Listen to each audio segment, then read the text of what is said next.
Rain attack कर देता है मिको पे। वो वैम्पायर बन जाता है। वो मिको को देखते बहुत ही पागल हो जाता है। ऊपर मिको उसे धक्का मारती है, तभी रेन उस पर पागल हो जाता है और वो उसकी आंखें वैम्पायर की जैसी हो जाती है। वो फिर मिको का खून पीना स्टार्ट कर देता है और पूरा खून पी रहा होता है। तभी मिको पागल हो जाता है। मिको कहता है ये क्या हो रहा है, ये भी रेन की तरह वैम्पायर कैसे हो सकता है।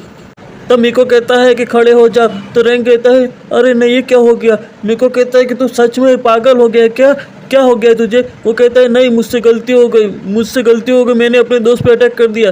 फिर वो दोनों अलग हो जाते हैं और मिको जाते वक्त सोचता है कि क्या रेन सच में एक वैम्पायर है क्या। मेरा एक दोस्त होने के बावजूद भी वो एक वैम्पायर है, फिर भी मुझे इतना प्रोटेक्ट किया, पर आज उसने वैम्पायर बन के मुझ पर अटैक कर दिया। अब क्या होगा पता नहीं। क्या इस दुनिया में किसी से भरोसा भी नहीं कर सकते हम क्या। रेन भी एक वैम्पायर है, अब मैं क्या करूं।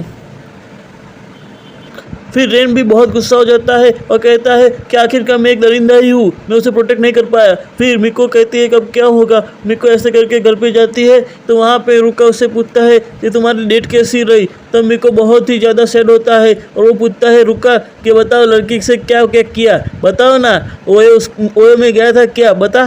तब ये सुन के वो बहुत ज़्यादा शॉक्ड हो जाती है, बता ओए में कैसा रहा। तो बहुत गुस्सा हो जाती है और फिर हम देखते हैं कि वो लड़की तो सिर्फ रुका से लव करती है, पर एक बात उसे हट होती है। वो रुका को कहते हैं कि तुझे पता भी नहीं है कि लड़कियां तेरे बारे में क्या सोचती है, तुझे पता भी है जब भी तू मुझे टच करता है तो मुझे बहुत अच्छा लगता है। तो वो कहता है सच बता। फिर वो चेक करने के लिए उसे बेड पे लिटा के उसे रोमांटिकली उकसाने की कोशिश करता है और पूछता है कि क्या बताऊँ तू मेरे बारे में क्या सोचता है, क्या मेरे से लव करता है। तो मिको भाग जाता है, मिको भाग जाता है। वो कहता है कि क्या मैं उसे लव करती हूँ। फिर मिको को एहसास होता है कि हाँ, वो कहती है कि वो तो कहता था कि वो उससे मेरी ज़रूरत है और उसे पता चल गया तो क्या होगा, मैं उससे लव करती है, मैंने उससे झूठ बोला है। रुका कहता है कि क्या वो सच में हम दोनों एक दूसरे से प्यार करते हैं, क्या है सच। मिट्टो को डर लगता है कि अगर उसने बता दिया तो रुका कहेगा धोखेबाज है तू, तो वो बहुत ज़्यादा सैड हो जाती है।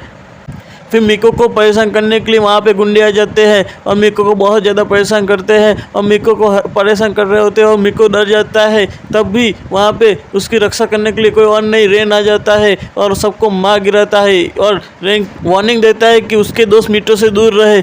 मिट्टो सोचती है कि अगर वो रुका के पास जाएगी तो रुका उससे वापस पूछेगा और कन्फेशन करवाएगा, तो वो कहती है रेन को कि उस कहीं और ना जाए, उसे अपने साथ ले जाए। और ये अपनी खूबसूरती की वजह से रेन उसे मना नहीं कर पाता। मिको को ढूंढने के लिए हर जगह पे तलाश की जाती है, रुका को कहीं भी मिको नहीं मिलता है। रुका को लगता है कि उसे कन्फेशन नहीं करवाना चाहिए था। वो कहता है कि पर मिट्टो को कैसे ढूंढे, कुछ भी करके वो प्रयत्न करता है पर उसे नहीं मिलती मिको। बॉयज़ हॉस्टल में रेन अपने कमरे में लेके आ जाता है मिको को। दोनों के रोमांटिक पल एक दूसरे को याद आने लगते हैं। फिर रुक्का कहता है कि मैं उसे ढूंढूंगा कुछ भी हो जाए, प्यार है आखिर वो।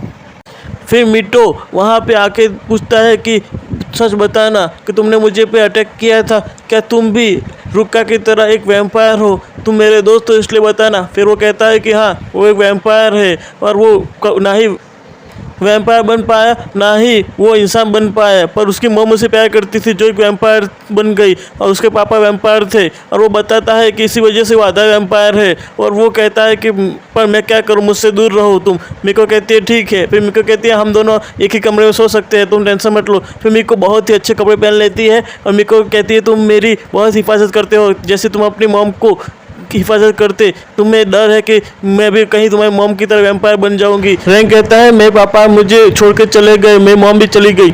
मिको को हर जगह पे ढूंढने पे वो नहीं मिलता है। फिर किमोरी कहता है कि अब तो उसे जाने दो। वो कहता है अब कैसे जाने दो, वो मेरे दिल का टुकड़ा जो है मिको। अगर तुम्हारे रूम पे एक लड़की हो तो तुम क्या करोगे, ऑफकोर्स उसका फायदा उठाओगे। और रेन हमारे यही करता है। और वो मिको को देख के कहता है तुम कितनी खूबसूरत हो, और वो मिको को किस कर लेता है। कस के किस करने के बाद बहुत खुश हो जाता है। मिटो नींद में होता है। फिर रेन कहता है कि क्या हुआ, मैं पागल क्यों हो रहा हूँ एक लड़के के लिए, पर मैं तुम्हारी हिफाजत जरूर करूँगा एक ऐसे फ्रेंड की तरह। फिर अपनी बाहों में लेकर सो जाता है।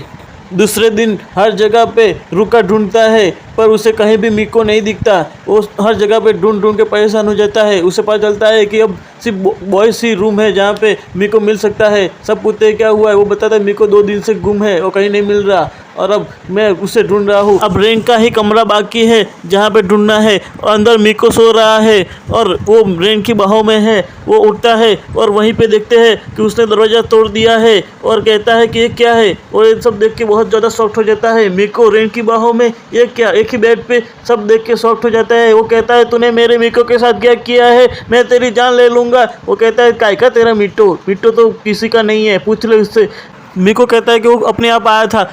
रुका कहता है कि मुझे तेरी कोई ज़रूरत नहीं है और फिर ये कह के रुका चला जाता है। फिर रुका सोचता है कि मुझे मिको पे इतना गुस्सा नहीं करना चाहिए था, उन पर मैं मिको को कोई इतना याद कर रहा हूँ और वो कितना प्यारा है, मैं क्या करूँ अब। आगे देखिए।